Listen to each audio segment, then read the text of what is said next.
All right, we're live on the Independent Investor channel, man. I want to welcome everybody who's made their way in here on a Friday evening. I sure do appreciate your guys' time.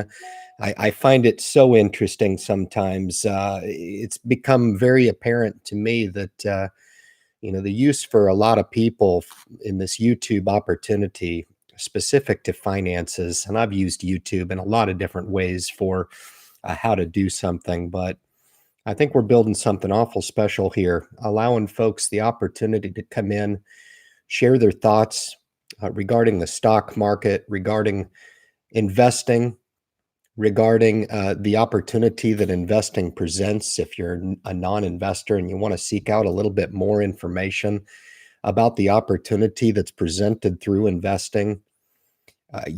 How much exposure you could look to seek out what exposure makes sense for you. And we talk all the time about fundamentals that apply to everybody, but quite honestly, I've got a lot of people that are coming to the channel and asking me, what would I do in this situation or that? And the fundamentals that I talk about really that do apply to everyone: risk tolerance, current situation, age, retirement goals, things like that. And although these seem somewhat mundane and we repeat them all the time, it's amazing how people will hit me up with these questions and not provide me that little bit of insight. Nor do I think that they're providing themselves with that level of insight, to be honest with you. And if you just give yourself that little bit of chance, I think you can answer some of those questions for yourself. But I tell you what, man, I just clicked over from Gen X Dividend Investor. I do want to give a special shout out to that channel. Really become my favorite channel, and it's amazing to me the difference in approaches, utilizing the prospects of investing your money and seeking something a little bit greater in your life, however large or however small of the opportunity you look to seek through your exposure protocol in the stock market, whatever makes sense to you. And I just want to give a special shout out. He gave me a shout out during the video. I thought it was pretty awesome. He didn't have to do that. He asked me this week, and I said, of course, it's no problem. I tend to look at things a little bit differently. And here's my thought. If there's investors that are making their way to multiple communities and multiple channels on YouTube, and they're gleaning some sort of benefit from that interaction, and maybe just having a little bit of fun on a topic that is all too often viewed as something that needs to be a client financial planner relationship. And I really would love to break down some of those barriers to entry to the stock market. I know, if I were a beginning investor and I were to kick into a Gen X investor video, I'd be asking myself, good God, man, do I have to understand all this about investing? And I think it just speaks to the infinite amount of opportunity that you have to evolve your own understanding about the stock market in general, but to go one further, how it is that the stock market can be part of your life and in what degree, how you want to seek out your exposure. I'm going to let you guys know a little bit about what is going on. I hit a big milestone here within the last month, to be honest with you, and I'm going to offer that milestone that I've just hit. One of my first videos in the catalog on the channel was talking about those financial thresholds that you'll meet. And it helps a lot of new investors that have a few $100s to start with to make that first $1,000, and then to get up to those nice round numbers, 5,000 if that suits your fancy, whatever really keeps you engaged on aiming toward those financial goals, not to get discouraged at how potentially slow it could go at the beginning. Because I think when you're so ill prepared to enter the market, I think some people believe that investing in and of itself um, automatically, entitles you to some level of success, and that's certainly not the case at all. But to get to that first barrier of the $10,000, is really one of those super important ones, and then I jump up to 25 and 50 and 100. But I just passed over the $250,000 mark, and the reason why I offered that to the group and to say it like that, where I come from, I don't come from money. I certainly don't come from any type of advantage at all. And I know there's a lot of folks in the community as well who don't as well. They're looking to leverage the investing opportunity to build their own personal wealth. And I'm not one of those folks that talk about success as being something that escapes all people. I really think your aggressiveness in your pursuit of success in life and investing is certainly a part of that. From the financial certainly can help you boost up. I mean, if you're going to try to save yourself to wealth and still outpace inflation, I wish you all the luck. The stock market can certainly be one of those great wealth creating engines for yourself. I think the idea for a lot of people is just to understand how it is that they can seek out their exposure. In other words, what makes sense to them?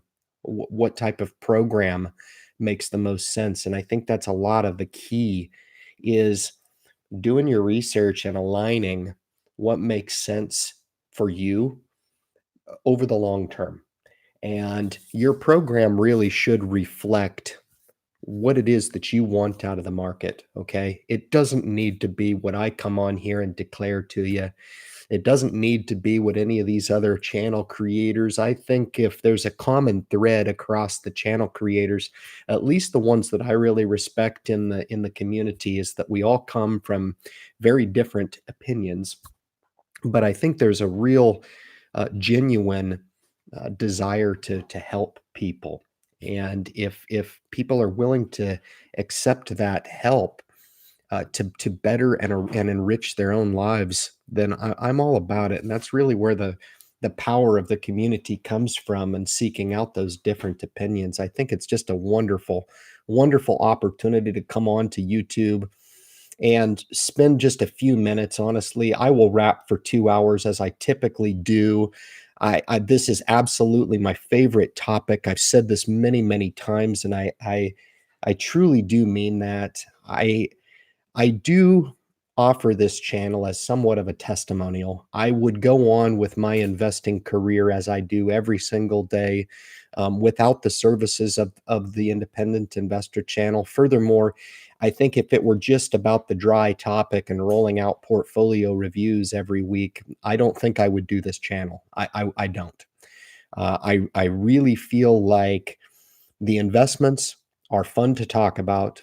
The quality companies that are out there, whether it be value growth, small cap, mids, international companies, a lot of fun to talk about. But there's certainly another aspect of the discussion that needs to be had, and everybody needs to understand the fundamental approach to the market that a lot of people just kind of glean over and think that just because they trip and fall into a couple stocks, that it's going to render them success. And it may. It may. The scary part about that is the individual investor prepared to accept that level of success in the market? So we really try to provide some churn for you, really hit you with some questions that you can ask of yourself and say, am I really prepared for this? Do I have the mental conditioning to enter into the market? Do I have that preliminary baseline? How is my investing fitness? And it can only be as good as you can get it before you take the leap of faith and enter into the market for the first time. It's probably the most scary of times when you don't know what to expect. You're giving up certain luxuries to pay yourself first and put that money into a vehicle or an opportunity to grow and compound on itself. It's a fairly unnatural type of exercise. And for a lot of people, they can't overcome that. They can't break away from habits of spending. And been doing some research on the spending problem in the United States, especially over the last month or so. The statistics are staggering. Again, we are back into buying homes that we cannot afford. Credit card debt is up to $14,000 per household. That just blows me away. And I'm not one to come on here and press that I'm any angel, but I can tell you what, I don't have $14,000 in credit card debt. My debt to income ratio is about 2%, and I could make it 0 overnight. I just think that people can work on their financial stewardship just a little bit more. And if we're able to provide some motivation to take a little bit more of a concerted effort to pay a little bit more attention to your personal finances, then we're winning the battle. We really are. All right. So I'd like to welcome everybody to the Independent Investor channel. Thank you so much for kicking on here to live stream 71. I've got a ton of stuff to roll out during this live stream. I'm going to be doing the portfolio reviews over the live stream. I'm not going to be reviewing those as often through the YouTube channel. I think they're boring. I don't know how much value that really provides. I know they're entertaining as hell, but I really want to strike at the new investor who may come onto the channel, and I want to reach those people that are really searching out the opportunity to learn what it is I wish I would have known when I started investing. And I'm not really sure how the message is perceived when you put out a portfolio review and you say, "Hey, we've got a pretty sizable portfolio." I don't know if it gets misconstrued that it was grown overnight, or that somehow I tripped and fell into the right investment, or I got lucky with a few investments. And none of that's true. None of it.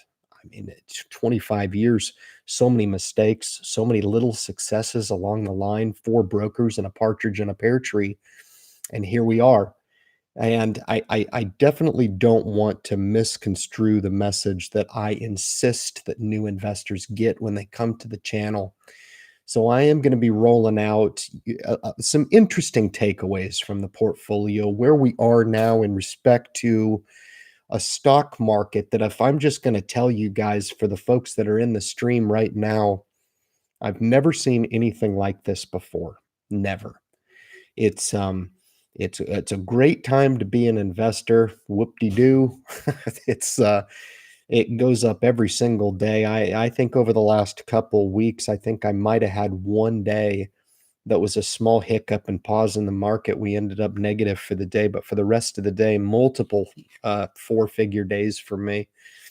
So, yeah, it's been fun to watch. I really am approaching this market a little bit more cautious. I am going to roll out some of the stock market pulse that I have right now, because I've had a few people who have come to the channel and asked me, "Hey, I've been investing now for a couple years and I'm sitting on a significant amount of profit." One in particular, I hope makes it into the live stream. I provided a personal invite to come on, and I was hoping to make an example of their question, because it was really, really good. I think they paid attention to they had 4 of 5 stocks that I felt like you could own forever, which are just on fire right now, all of them.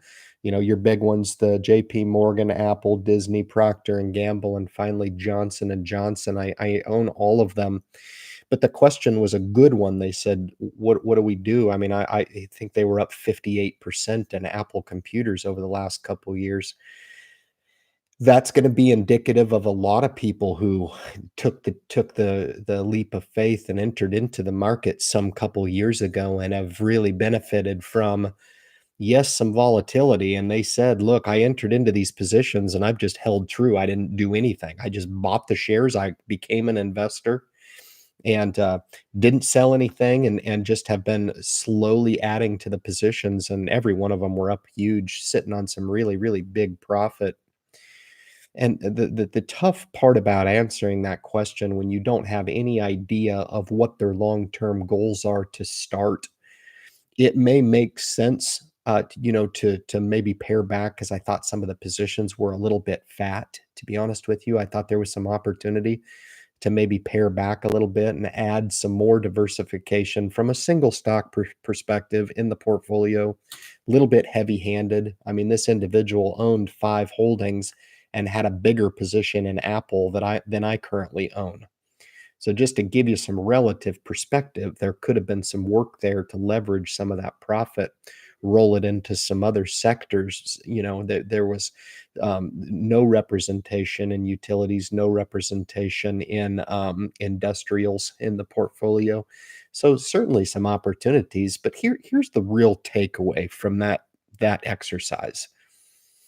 They weren't an investor 2 years ago.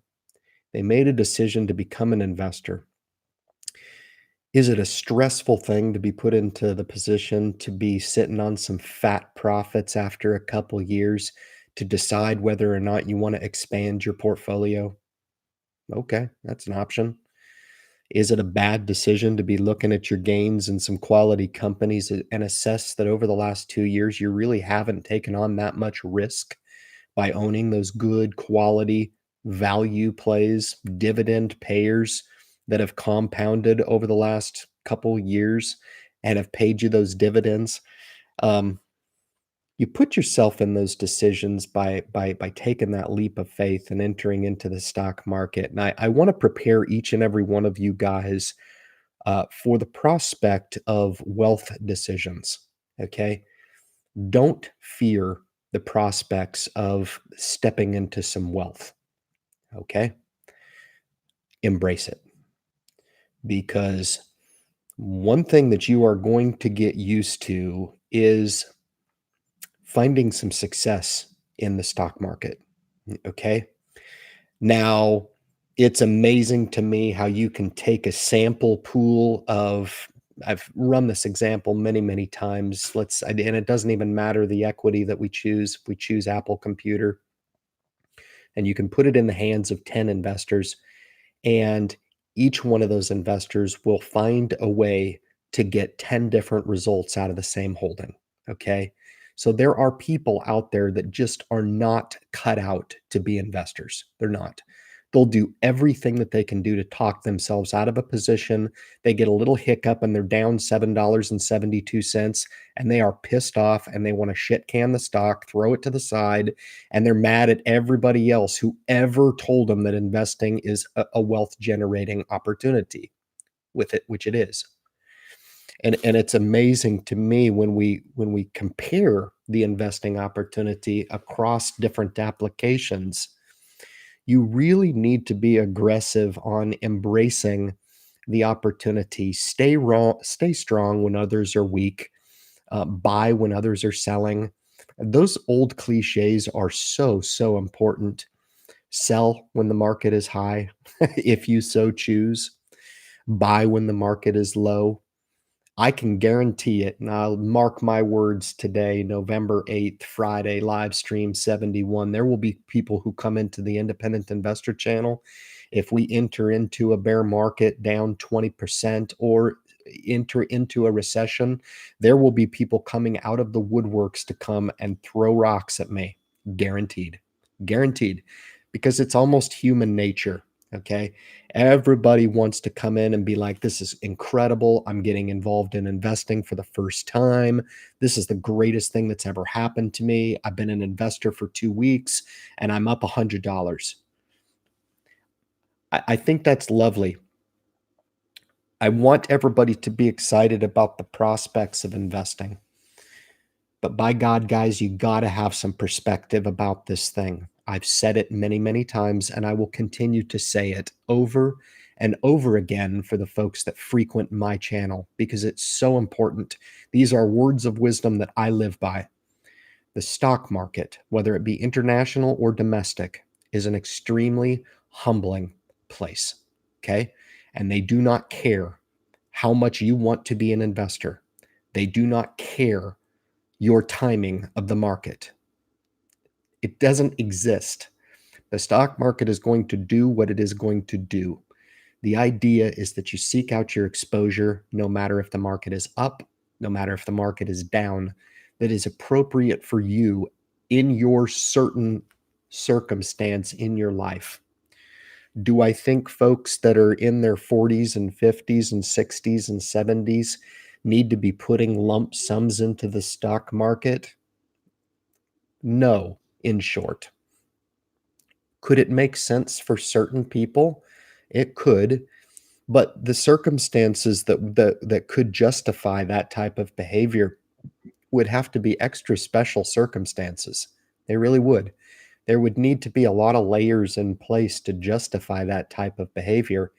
Furthermore, you would have to have the risk tolerance that goes along with that type of risk taking. That's all. Conversely, if we were in that recession and I was giving that same spiel, I would have people coming on here and being like, "You're absolutely nuts, Ryan, telling people to invest right now." And I would just shake my head and say, "Yep, okay."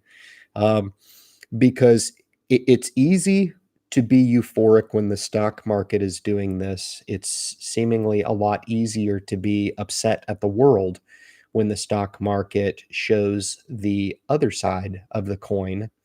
And whether or not that's going to happen this year, next year, I don't know. There's a lot of doom and gloom philosophies out there. I'm more interested in the reality of national, personal, and corporate debt right now. You can do your own research on the topic if you will, but the $23 trillion of national debt right now is nothing compared to the $53 trillion of personal debt that we have that's made up of unsecured credit card debt, educational debt, and all other forms of debt through equity and auto. Okay. Anytime you have a loan, falls into the personal debt category. Those statistics are staggering to me. And if I were going to say that there was any area of focus for you to just educate yourself up on, that would be one of them. Because what I'm going to declare to you guys now is the portfolio, but I don't want you guys to take this at a surface level. I really want you to pay attention to the insulation that I have built into the portfolio.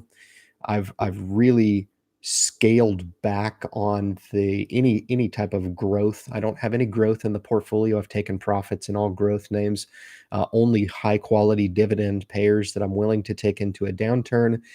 All sector ETFs, all total market ETFs are basically starting positions, some a little bit larger than others. You'll see that reflected in the VTI, VOO. Those are fairly starting positions, so nothing too crazy, nothing 50,000 plus in any of those positions. Which, if we were in a recession, I would look to really build up some of those passive positions, not only in the Roth IRAs but also some of my smaller brokerage accounts as well, which I'm just waiting for that opportunity, and I'll continue to wait. I'm not in any rush at all. The money that's there, no problem. I don't go through any type of deliberation that I need to have every single penny that I have tied up in the stock market. I don't deliberate my money that way. I invest what I want, when I want, how I want, and I always try to be somewhat conservative in trying not to over lever to the market. All right, guys. So I will say I did go over $250,000 in the investment accounts. Now, there's about 85,000 that's on the side. There's certain pieces and pockets of cash within that 250,000, 258,000. The M1 Finance account is creeping up to 2,000, so I'm very excited about that. I caught some abuse for that M1 Finance account and the strategy that I deployed in there with the sector ETFs. I had a few folks in the Facebook group, some of which I respect it very heavily. It was more of an experimental, but they were like, "Oh my gosh, Ryan, you're crazy," but it's performing quite well. It's rendered to over 10% return. That M1 Finance portfolio, the one that I have invested in the 11 sector ETFs. So $137 of capital appreciation and then 26 bucks in dividends. So I've got those reinvesting in that, but that's 20% toward that $10,000 goal. So I'm happy with the progress there. We're almost at 60% toward that $10,000 goal in the first trade account. So 5907 in the first trade. So I'm excited about that. New dollars are flowing in there on a dollar cost average basis, and looking to basically just build up those passive assets in there, the VB, the small cap, and the SPHD, which is the high dividend pair. So having some fun with that. Why not? You can have a little bit of fun, but honestly, trying to provide you guys some transparency on how much time it can realistically take on a realistic dollar cost average for a new investor to get from that zero up to that. It's really a difficult barrier to get to that first $10,000. And the irony in me providing this 258,000 is I had no idea I was there. I don't care. I don't. Now I sure as hell remembered when I hit 10,000, because again, and I've said this many times on the channel, but it's worth repeating. The reason why the $10,000 mark was so monumental to me is because I knew for a fact I could never get there. That's why it was so monumental. And from there and then on, it became easier and easier, and it became very apparent that it wasn't a question of if I was going to make it. It was a question of when I was going to make it. And I knew for a fact I would get there. I just find it ironic that I became a quarter millionaire and I had no idea, because the older I get, the less I really care about the dollars and cents, and the more I care about the plan itself that I'm deploying. Okay. Now, the 3 IRAs that I have, the one went over 90,000. The one is approaching 100. So that's really good. But Roth IRA number 2 has got an insulation buffer of 22,000 and cash in it. So I've built some insulation in there at about 24% in cash in that Roth. Okay. The other one is about 14,000. That's mine. I'm a little bit more aggressive.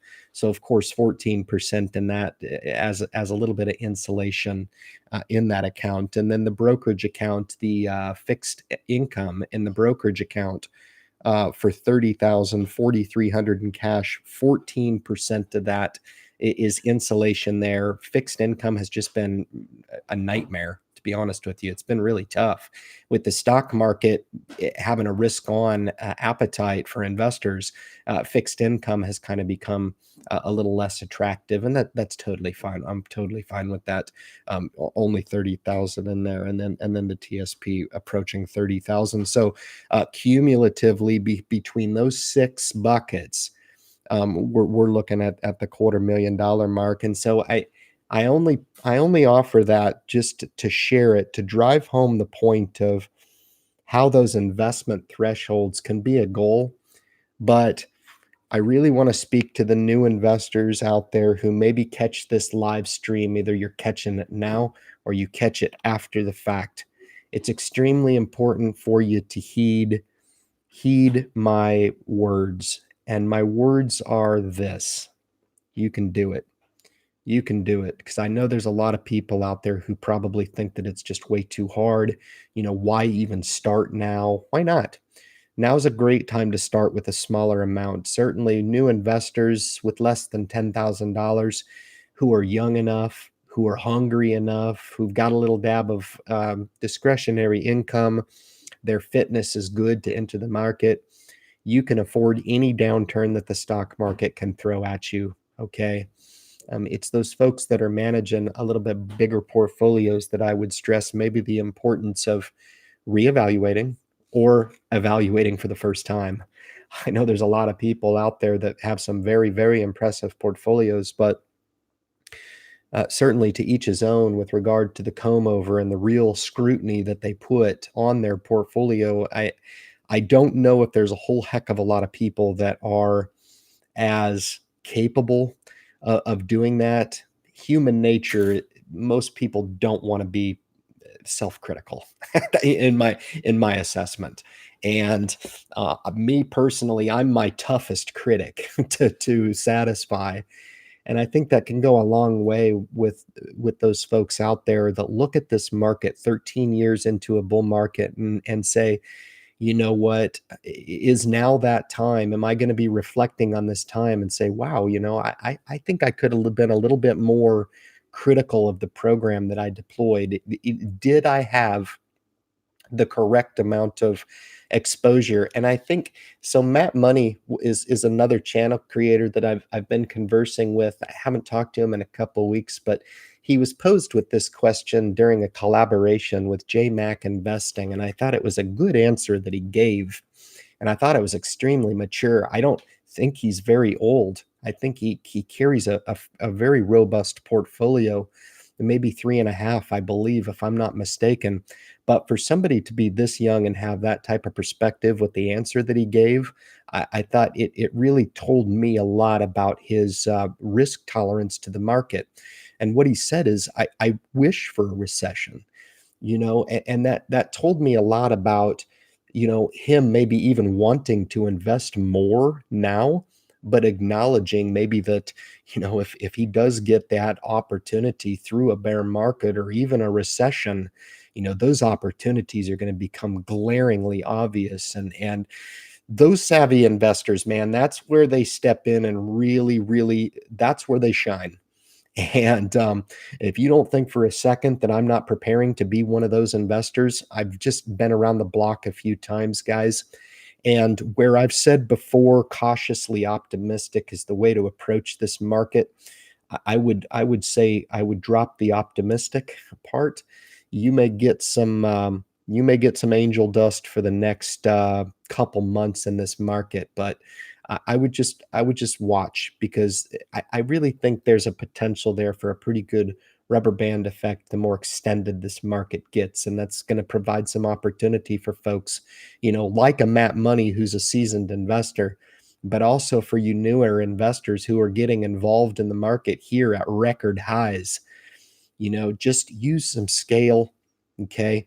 Ask yourself, it doesn't even matter the amount of money, whether it be 100 or 1,000 or 10,000. Ask yourself, can you stomach taking a 40 or 50% haircut on whatever contribution you're looking to justify now?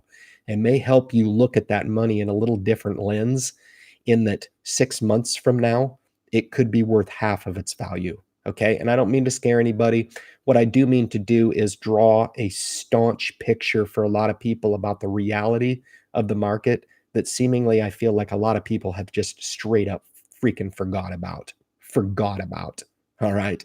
And I don't mean to be a cynic, but I've been through some of those times, and it's not the most enjoyable time. It's not. But I've learned to prepare and anticipate for those things, and only expose to the stock market what it is that you want to expose. That's it. No more, no less. Don't give in to temptation. Don't play into somebody else's program. Do what's right for you. Okay. And you can run yourself through those deliberations to help you answer some of those very questions. Okay, guys. All right. I'm going to get to the questions here in the live stream. I've got Stephen T, who asked me, and I understand the shout outs coming out after 30 minutes of the stream, but I had a lot that I really wanted to talk about. But he says, can I get a shout out tonight for Mac of Layman Investing? It's his birthday today. Happy birthday to you directly, man, from the Independent Investor Channel. I understand if he's got a Facebook group, because I went and searched out Layman Investing and another channel came up, and it was pretty funny. I wasn't sure if that was it, but he was a character, man. And it was an investing channel, but evidently I got the wrong channel. But evidently Layman Investing has a Facebook presence. So shout out to you as well, man. Happy birthday. And thank you so much. If you are joining in to the live stream, I hope we're delivering. Don't expect a whole hell of a lot of bells and whistles from me. I'm a little different in my approach on YouTube. I typically come on and find a lot of value in just being myself. So that you're getting what it is that I deliver on a pretty consistent basis. And I think people appreciate that, because after I get off of this YouTube opportunity, after the live stream, I'll go on being my normal self. So, and I expect that everybody that's tuning into the channel will do the same, but maybe pick up a little tidbit of help and encouragement along the way, because I do think everybody has a real need to evolve in their investing application and how they make this part of their life in whatever capacity they choose. All right, I got Mr. Bob right in the group. Appreciate you popping in here. He was one of the first ones to pop in. That's great. I really appreciate the support from Oregon. It's awesome. Stephen T. Hey, Ryan, that guy is awesome, but no, that's not him. Layman Investing is a small Facebook group. So you guys are welcome to kick over there and show some support. I do have some other channel creators in here that I do want to call out. I see financial investors. So Brent has popped in here as well to say hello. I don't know if he stayed on with me this late, but if he has, the financial investor is part of the independent investor channel community as far as I'm concerned. He's part of the family and has been a staunch supporter of the channel since the beginning, and definitely just a loyal follower and someone that I'll continue to support throughout the life of the channel. All right, I've got Bill Williams, who's also been with me for a long time. Are we going to finally see some resolution, fingers crossed, to this U.S.-China trade situation? I guess I'm a little more pessimistic on that topic than most. I don't know if the market really is just kind of discrediting all the scuttlebutt that comes out of Washington now. There was a little bit today, and the market hardly moved. So it's nice to see, because I seemingly remember, and I've gone through phases. You guys remember when the markets were just tied to the price of oil? Like oil would go down 42 cents and the market would go down 200 points. You guys remember that? It seemingly was just levered to the price of oil there for a while. And it's amazing how the market tends to couple itself to certain topics. And I think China trade deal is probably the closest to that. I don't think the impeachment talk really should, nor is it affecting anything with the market right now. But I hope so. I do. But until it gets put to print, I don't really put a whole lot of stock in some of the rhetoric that's been coming out of Washington about certain things that I feel really aren't that big of a deal, to be honest with you. I think they're big for the farmers. I think that's lovely. But much bigger issues, certainly. And everybody knows what they are with intellectual property theft, things like that, that really needed some attention. And I haven't heard any progress. And perhaps there's articles out there that are available on this topic, but I don't I don't know if we've made significant progress. I don't know if it's been worth dragging the U.S. investor through this trade war over the last year and a half. I'm not really sure. The verdict is still out, and that doesn't mean that I didn't think it was necessary, because I did. Just not sure the verdict is still out, whether or not we come out of it um, and we're better off for it. I of course hope we are. You know, my thing is I go about my daily life and I want the very best for me and my family. Second, I want the best for you and your family. I could really care less what's best for Washington, or who wins the seat, or who wins the chair, or who beats who from where. Look, from a bottom line perspective, I want mine. Okay. And if you're going to come out with policies that are going to affect me positively, great. If they're going to affect me negatively, not so great. Very simple approach to my political acknowledgement to what goes on there, but I'm way too busy with my day to pay a whole hell of a lot of attention to that stuff, and I typically do not. I don't. I'm too busy trying to get mine. I am, and I'm also trying to get mine so I can get some for you too. And that's a lot of why I do this channel, so we can really start to allow people to break free, and that's what investing. It's one of the big benefits to investing, is allowing you to provide yourself some freedom, opportunity. You know, that account is yours. You share it with no one. And I think that's a wonderful thing. And for the many people who come on, they know that I dub that empowerment, and that's exactly what it is. It is, because I feel it every single day. You know, my stock portfolio gives me options. It gives me options through real estate. It gives me options through collaboration. it gives me the opportunity, quite frankly, to provide a testimonial. A lot of people can come on here and judge for themselves what kind of character I have. I think you can tell a lot. I really do. I really do. I watch a channel like Gen X Dividend Investor, and quite frankly, any of my featured channels, and I think they all come from a very, very genuine place. I really do. I, if they become YouTube stars, whatever the hell that means, good on them. Good on me if I can do it. Um, the verdict is still out as far as that goes, but I'm going to keep on moving the goalpost and helping one investor at a time. I think we're doing that. So really good stuff, man. I appreciate you kicking on here, Bill. Thanks for the question. It's awesome, man. Oh, mercy. Gen X just started another live chat. Yeah, but he secured it. I think I did stop it right at the end, but I think he was still going a little bit. But I like that opportunity. People, if you want to go waste your time watching Netflix for 10 hours, you can go ahead and do that. Watch a sitcom. Everybody asks me, "Hey, did you watch that game last night?" No, no, I don't have time to watch football games. I may catch 10 minutes of it, but I'm off doing something else. Um, I spent 2.5 hours in the gym today. I guess I could catch a football game for 2.5 hours instead, but that's not what I chose to do. So keeps me nice and level-headed to come on here and speak clearly with you kind folks. All right. That and my chai tea. So hope everybody's having a great, great Friday evening. Great. In all sincerity, it's great to be an investor, no doubt about it. It's great to see the community validating for themselves what's possible in the stock market, and I do mean that from the bottom of my heart.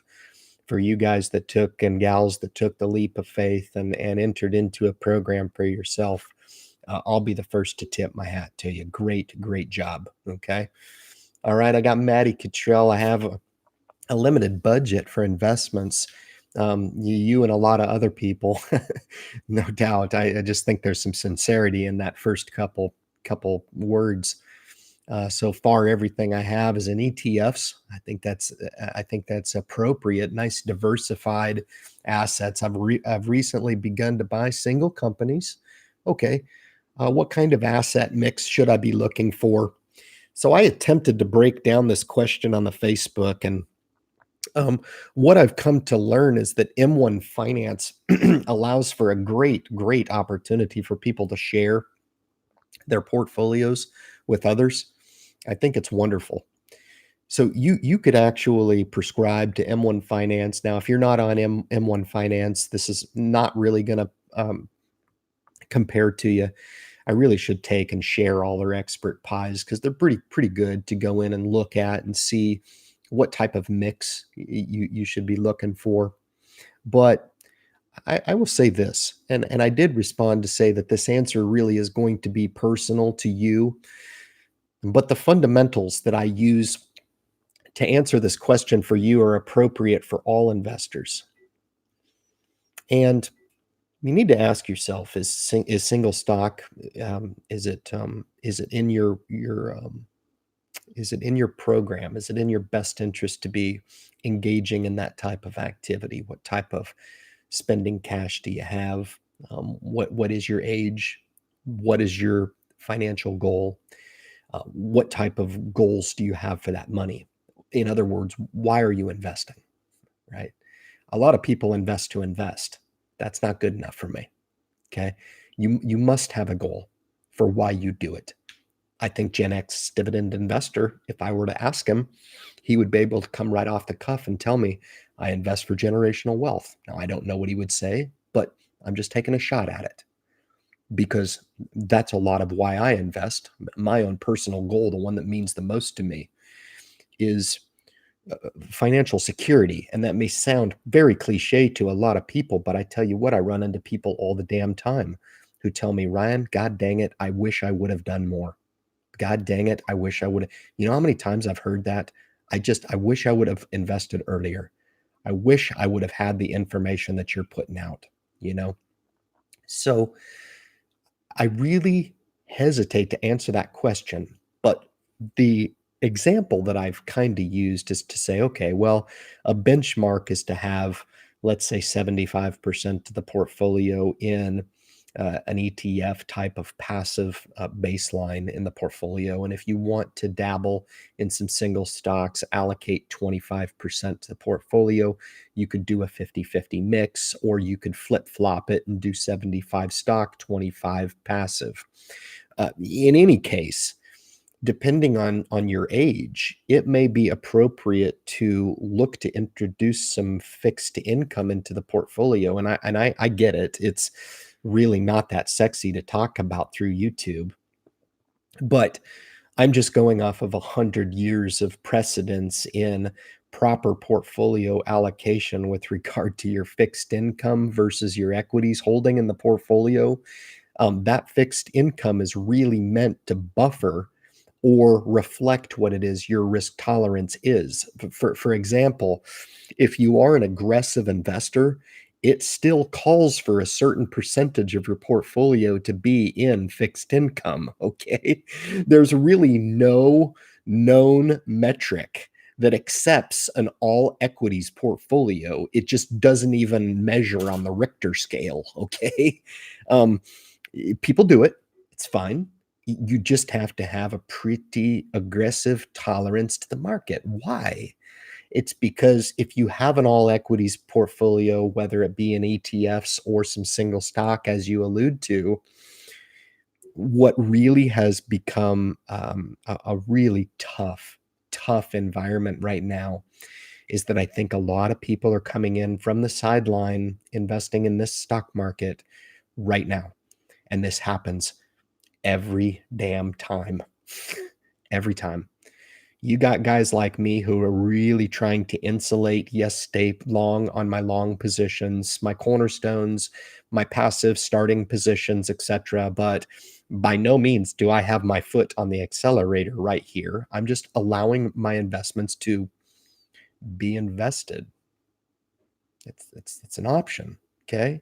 And it's an underutilized and an underappreciated option to just hold true on your program. It's okay. But to be looking to allocate a strong program right now, depending on your age and your tolerance, just take a step back a little bit and say, you know what? I've got some good holdings in my portfolio. I understand what Ryan's talking about. I'm going to take a little bit more of a defensive posture. Why? Because it feels good, okay, to build some cash, allow my investments to work. Maybe I'm investing $450 or $500 a month.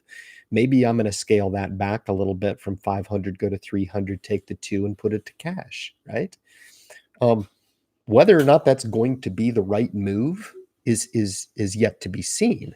But there is nobody out there who has a magic wand that's going to be able to say, yes, do this now, and it will render X results. It just doesn't work that way. Okay.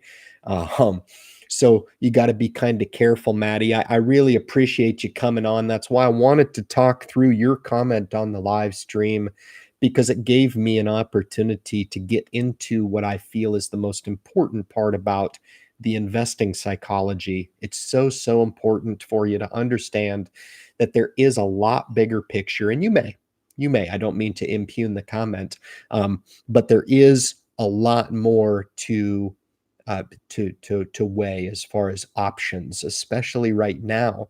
You know, if you were to come on and hit me with that same question and we were in a multi-year recession and I were to come with the complete opposite of what I just told you, invest everything that you have right now. Now is a phenomenal time. It's looking like we're bottoming. We may not have found the bottom, but we are bottoming. Buy. You're not going to hear that from me right now. Forget it. And there's thousands of investors that are flooding into the market right now, throwing money at this market because there's a lot of investors that have been disciplined, a lot of which are in my community now, that have made a lot of killer profit. You should be rewarded for the risk that you've taken, period. And I won't apologize for your profits. No way. You're not going to hear that from me. You're not going to hear me get up and put on a dress and jump up and down because me and you are making profit. No, that's just the way that it is. Okay. And it can just as easily be on the flip side that this market turns south on us. And we're going to have to take our philosophy and flip it. Remember what I say. Learn to live and survive and profit in an up market or a down market. Okay. And profiting in a down market is much more difficult psychologically to deploy because, again, I will have people come out of the woodworks, and good on me for coming onto YouTube and subjecting myself to a bunch of crazy scrutiny because I'll get it. Trust me, I will freaking get it. In 3 years of doing YouTube, I've learned nothing else that people will crawl out from behind their rocks to throw people at self proclaimed investors, right? That are just trying to do right by themselves and their families. And in my case, myself, my family, and the ones that I look to seek out their subscription of me. That's it. Again, if I didn't think I had any of that value to add, I would cease the channel from existing. You betcha. But I think we all understand that that's not the case. Okay. All right, that's a hell of a question, Maddie. Thanks for popping in here. Really appreciate it. And I do have another channel creator in here, GW Life TV. Awesome to see you, man. Thanks for coming in and popping in. You know, these channel creators, they come in to here to support the community.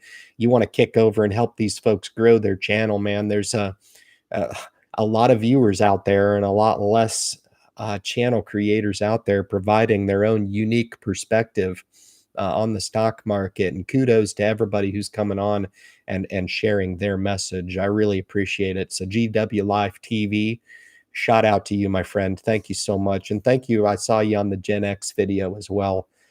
Thanks for supporting his efforts. I think he's the best on YouTube. No doubt about it. I'm a funny fella. I really am. I just see it how I see it. I'll say it how I see it too. But the amount of quality that goes into that, and I've said it before, but if you haven't spent any time watching those Gen X dividend investor videos, you're missing out. You really are. Okay. It's not a 1 minute video of jumping up and down and screaming and cursing and acting like a fool. Okay. You're going to learn something. Okay. So if you haven't kicked over, I'm really surprised because he's got, he hasn't been on YouTube for that long, a few 600-700 subscribers, but that guy deserves 100,000 subscribers for the work that's gone in. I've seen a lot of YouTube channels that put in a significantly less and have significantly less as far as the content meter, in my opinion, that have far more support than he does, and he'll get it for sure. I have no doubt he'll get it. Pretty impressive stuff, and I'm just glad to have been introduced by him. I give a shout out to J Mac Investing because I think J Mac was the one that introduced me to that fine channel, and I'm proud to be part of it. No doubt about it. From a community perspective, that's exactly how I approach it. No doubt about it. I got Michael Raver in the group. Michael's been with me for years. America bought some Budweiser shares the other day. I'm a Yingling kind of guy myself. That's awesome. I appreciate you sharing, man. That's cool. I like a Stars Constellation brands as far as that goes. I like a Diageo as well in the spirits arena. Those are some of my favorites. I think Stars probably at the top of the list for sure. I don't have a spirits stock in my portfolio right now. I wouldn't. In this environment, that's just the way I choose to deploy. The four stocks that I do not own right now that I would like to, and I think they're all expensive: Walmart, Costco, Home Depot, and Target. Those are the four that I currently do not own that I really, really like. So that's kind of my wish list right now in reference to coming into holiday season. That's kind of where we are, but I'm fairly confident in the holdings that we have right now. Those are just four I'm looking at that look really, really attractive. I did mark down a few of the fireballs in the portfolio, first of which being CVS, no doubt. I mean, you guys, if you've paid any attention to the market, CVS has really done quite well. So nice dividend yield, or over 3%, but certainly grab some capital appreciation. I'm up 10%. I recommended it around the same time, so not too shabby for a couple weeks worth of work. I'm happy with that. AbbVie, took another big leg up today. So it doesn't give you a whole lot of time to sit there and screw around when it's in the 50s. That was definitely a gift from the stock gods. But if you paid attention at all, AbbVie, honestly, that would have been a time to add more to a good, fine, quality aristocrat like AbbVie. But AbbVie's, I mean, almost at 100. It seemingly was just in the 50s just a month or so ago. It's really been on fire. Of course, Disney. Disney reported a good quarter, and then they've got their streaming service rolling out. So Disney, phenomenal. My stock of the year, quite frankly, has been the silent behemoth in my portfolio, and that is United Technologies. That has been an absolute beast in my portfolio. The other has been Visa, and those two stocks have just silently been money machines. And when you have a multi-stock portfolio, it's kind of fun because each of the stocks are kind of like they're your own little kid, and they've all got their own personalities. UTX has just been really nice. We're up over 30% in UTX right now. Visa, we're up very nicely there. Some others as well have done quite well this year. Lots of stocks right now up 10. Intel has been quite good. Pepsi has been quite good. Doubled up in my position in Coca-Cola today. Doubled up in my position in McDonald's this week for your guys' interest in my stock moves. Those are all real. This is not monopoly money. This is all real, as you guys know. Doubled up 10 share positions, I believe, in both. Coca-Cola, I think, was a 30 share position, and I added 20. So we're at 50 now in Coca-Cola. So let you guys kind of know where I'm looking and where I'm allocating some value in the portfolio. Honestly, by beefing those up, we were able to increase our dividend income, which will be great in recession time when we're looking for those good dividend aristocrats to kind of pull us through and pay us as we're going through kind of a recalibration or a re-rating stage in the market. You bet. So looking forward to it. It'll be fun. So Michael says, and the Buckeyes are down. I got Greg Cammy in the group and Eric Weber. These guys popped in, just staunch supporters. And Greg Cammy says, beautiful sunset here with Palos Verdes backlit by the twilight sky. So yeah, I told him I used to work behind Avalon. So only people from Southern California would know what the hell I'm even talking about. But yeah, I used to work behind Catalina Island. So we always used to leave San Pedro, go out, and I used to work at night out there. For all you home gamers out there who think you're working hard making YouTube videos, go work on a fishing boat for a while and then come talk to me. That's some hard, fun, rewarding, humbling work for sure. So he knows what I'm talking about. Worked behind all the Channel Islands out there. I had a lot of fun in my other year. So it doesn't feel like Thanksgiving is right around the corner. No doubt about that. Geez Louise. This year's been a really, really rewarding year for me. I really took a scale back.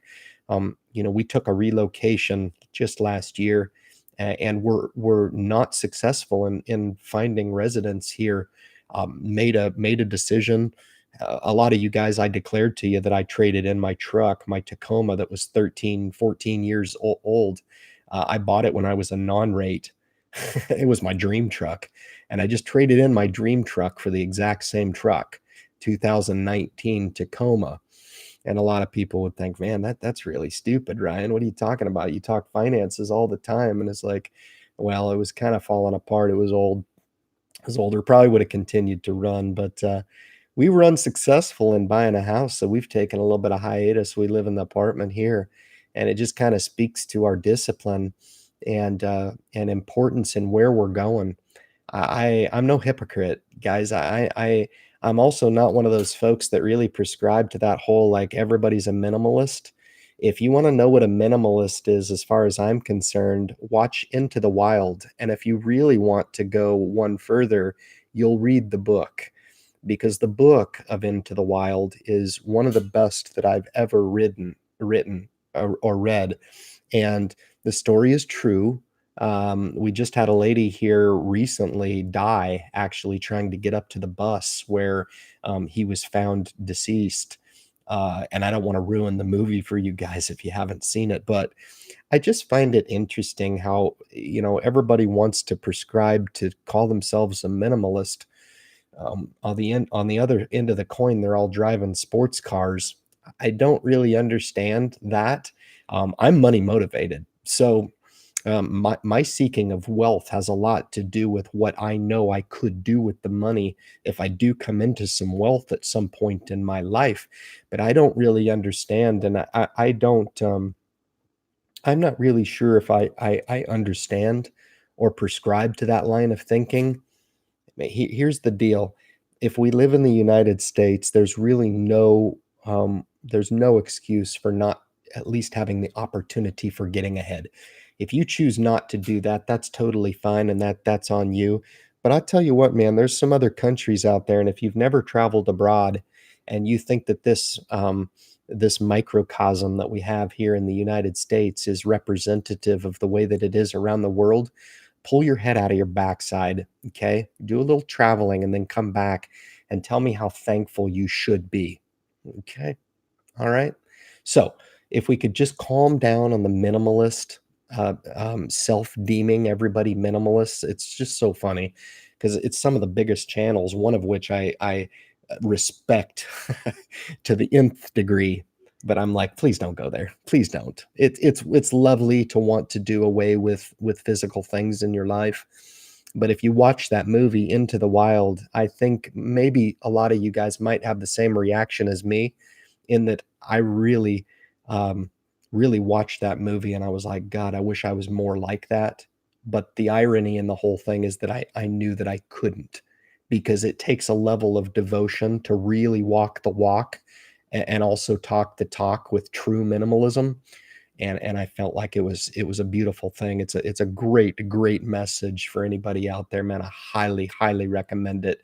Might help you change your perspective a little bit too on life and um, how amazing that type of lifestyle is and how rewarding it can be. And your ability to distance yourself from the physical aspect of the money may help you become a better investor as well. Okay. All right, man. Good stuff. You got all good in the group here, man. Me and all good are famous now. Me and all good got our shout outs on Gen X Dividend Investor. I just thought that was a cool way of incorporating and giving a cool shout out. And he was right on the money too. All good is just awesome. Comments on every video that we put out, and that support just does not go unnoticed. It's amazing how some of the negative comments that we get through the channel somewhat kind of dominate sometimes and jump out. But I always notice when all good comes on, one of the first ones to pop in, check out the content, and offer her positive support of the message. And that sure does go a long way because, YouTube can be somewhat consuming, and just some appreciation for the message is awesome. It really helps keep us grounded. I really appreciate it. And then Greg, we could use some rain here. Yeah, he's in California, no doubt about that. And let me cruise down here. Good, paid my DMV registration on time. Good stuff. Nice way to finish the week. Then 2 days off from the market, except Sunday night futures. Exactly. I think the market's closed on Monday. It's Veterans Day, man. So, yeah, we'll see. I miss Baidu, that's for sure. I almost took a large position in Baidu. I just didn't like what I saw on the fundamental side. Certainly, from a technical perspective, you could have justified buying the stock, but holy smokes, yeah, I missed that one. I missed a few. I was kind of neutral on my performance on the trading side of the house this week. I was kind of like, man, live, geez, oh, you're killing me. Oh, yes, but anyway, it happens. That's the fun of it. We got JG in the group here. That's pretty cool. What do you do with all that fat profit? Go buy a Corvette. It's funny. Funny you mentioned that, to be honest with you. And again, I'm not a hypocrite. If I had the money, I would buy the 2020 Corvette. I think it's the best value for a supercar out there. I think it's phenomenal. The irony in the whole thing is that I could buy 5 of them now. I just choose not to. I would never do that. I don't think a few $100,000 is that much money. I don't. I not in comparison to my goals.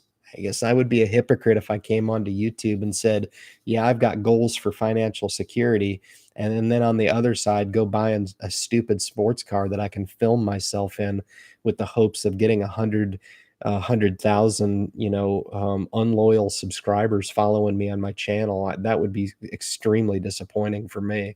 I'd rather have 1,000 good subscribers than 20,000 people who never watch my stuff. And I expect that the 1,000 loyal subscribers do actually hear my message and pull some level of motivation out of it. If I didn't think I had the potential to offer some motivation in my delivery, then I would stop YouTube because I'm not about wasting my time. I'm not. And I get enough validation through. I know you can't get through to everybody, but I get enough motivation to come through the channel. And sometimes it's in private. And a lot of times you guys aren't privy to those conversations that I have behind the scenes, that really just thank us for the product that we're putting through. Like, good on you, Ryan. You didn't have to do this. And that's the damnable truth of it. I don't have to do this. I don't.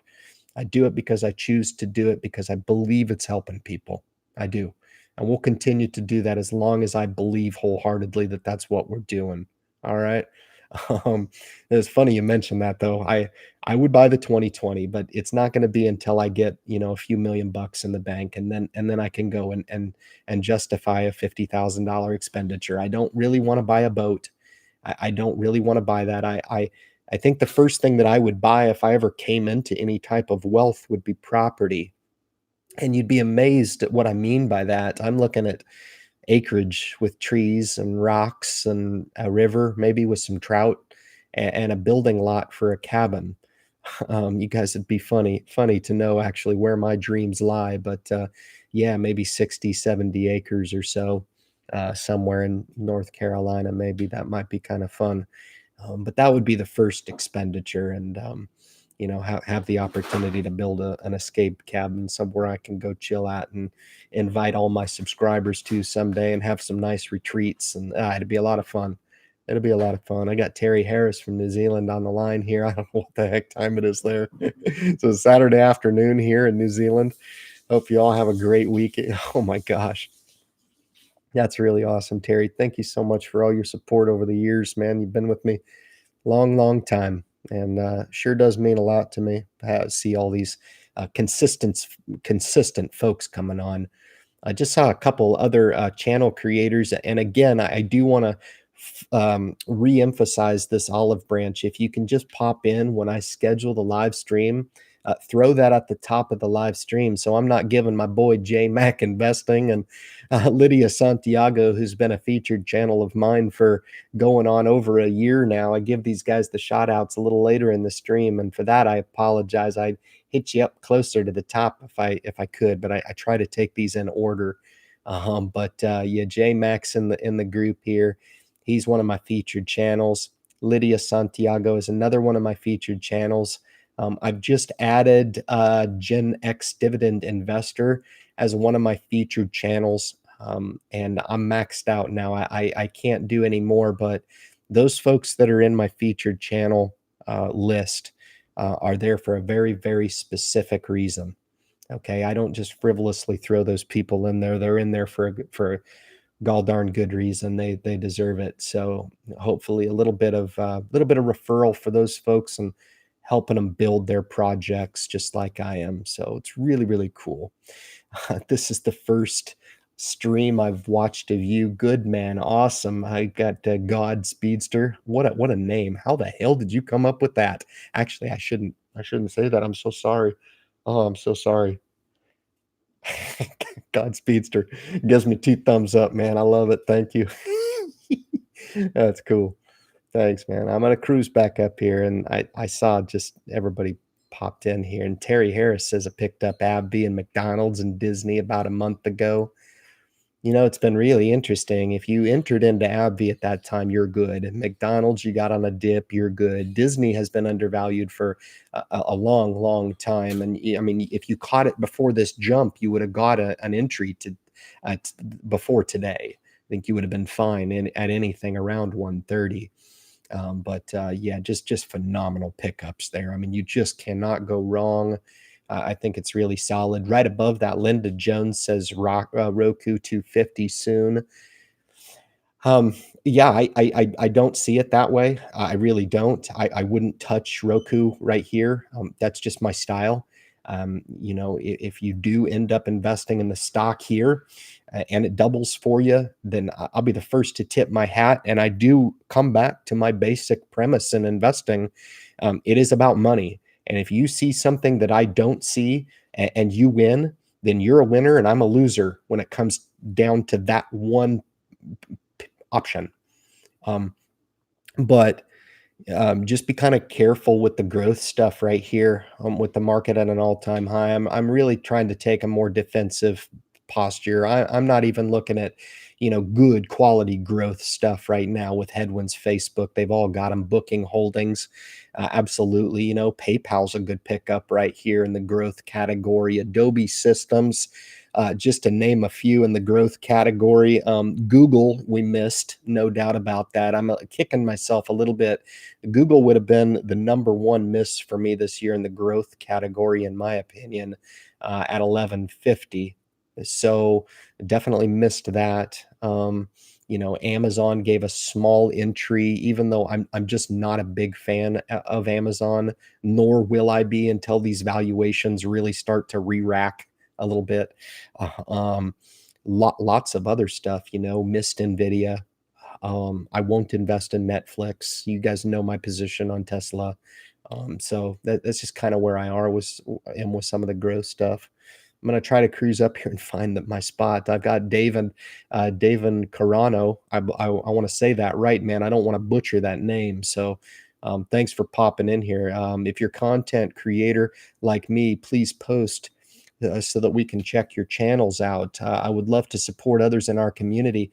Yes, so David points something out, certainly very legit. If you guys took the emoji and just threw it in there with the camera, that would help me identify it and help folks in the thread. So I'm really trying to get that. You guys can use this springboard for your own benefit. I have no problem with that. Okay. I'm just a casual fella in a sweatshirt. Okay. So I'd like to grow y'all's community just as much as I'd like to grow mine. And JMac Investing will attest to that. I think I got to JMac, and I think Lydia I got to before she had 1,000 subscribers. Matter of fact, I know I did. And she will attest to that as well. The very simple truth of the matter is I watched both of those folks when they came onto YouTube when they were brand new. And I felt like they were very, very sincere about their application. JMac was super sincere. He didn't have very many subscribers, but he was pumping out a lot of videos. Lydia said a few things that got to me. I love investing. I talk to people at work all the time and they just look at me and they're just like, "What are you talking about, Lydia?" And I was like, okay, I can relate to that. That's pretty legit. Plus, she's female. And I think we need to have more females in the community, whether it be my channel or any of the other channels out there, because females do a hell of a lot more good things than males do. And they're just as capable of making this investing opportunity successful for themselves and then empower their own lives, man. I think it's legit. So sometimes female to female, it helps to say, wow, I can really relate with this person. They're doing it. So can I. Yes, you can. And I think she provides that opportunity. So I think it's powerful. All right. Good stuff. Let me cruise up here again, guys. Chris Cobian's drinking beer. Dropped an emoji and he dropped a money emoji. That does not work. All right, Chris, it does not pay me anything, but thanks for trying, man.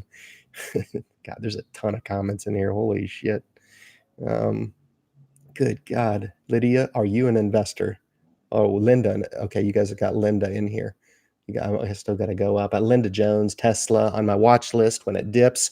That's great. Good grief. Where do I start with that? Tesla can be a great addition to a portfolio, but I would love to see it as just kind of an icing on the top of a very established portfolio, quite frankly. I mean, if you're sitting on $250,000 and you came to me and said, "Hey, Ryan, I'm looking to buy, 100 shares of Tesla," I'd say, right on, that's rocking. I mean, you obviously have, but if you're going to hang all your hang all your chips on Tesla, you may be setting yourself up for a very rude awakening.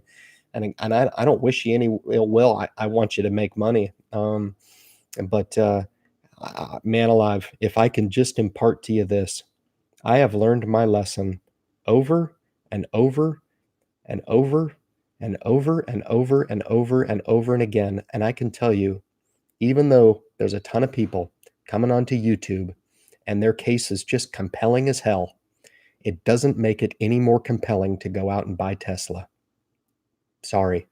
I just will not get on that bandwagon. And again, to each his own. It can fit in a lot of portfolios. It really can. Hell, it can fit into mine. Mine's a very mature dividend portfolio, but I sleep easy owning stocks like Disney. Um, Apple's done quite well for me. I'm up 30% this year in UTX. I'm good with that. Thank you. I'm dripping that stock. It's making me slowly wealthy over time. I'm totally cool with that. You just understand the risk reward that you take on with a company like Tesla, where I actually like the product. I really do. And I like the car. Car is awesome. I just for a company again that doesn't make money, it's tough to call it an investment as opposed to more of a cult. But good luck. I honestly, I won't tell you one way or the other. You don't come into a YouTube channel to have somebody be like, yes, invest in it, or no, don't invest in it. I'm just going to tell you my honest feelings about that, especially now. Holy smokes. With the market in its current condition, you really want to play like that? Uh, not my style. But again, if you enter into the position and it makes money, then rock on. That's really cool. I'm all about that. To get thanks for the reminder, get Gen X investor in the group. I've already given Gen X the proper thank you. Absolutely. Good. Mr. Jared Odell says good Friday to everybody. My good friend, the one and only Doug Whitaker, who gives me a thumbs up. I'm not sure what that means.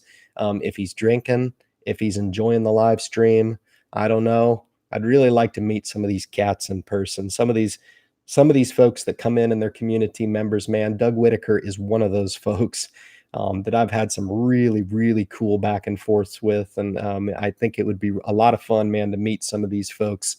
I feel that way about a lot of people in the community. Jared Odell's another one. I kind of feel like I know some of you guys, and that's part of the special part and the bond of the community. And I foster that. I really do. I really try. It should feel that way. It doesn't need to be one of those things, and I don't know if a lot of people feel that way with their financial planner. They're not getting weekly support. Okay, they'll probably give you the talk. Hey, you might want to tone it down a little bit. We're only allowed to talk to you once every 6 months. Okay, can you calm down with the support phone calls? All right. If you want to buy Disney, just go ahead and buy it. Okay. I got Ernest, my Cammy in the group here. Hello to you, man. It's great to see you. Thank you for popping on here.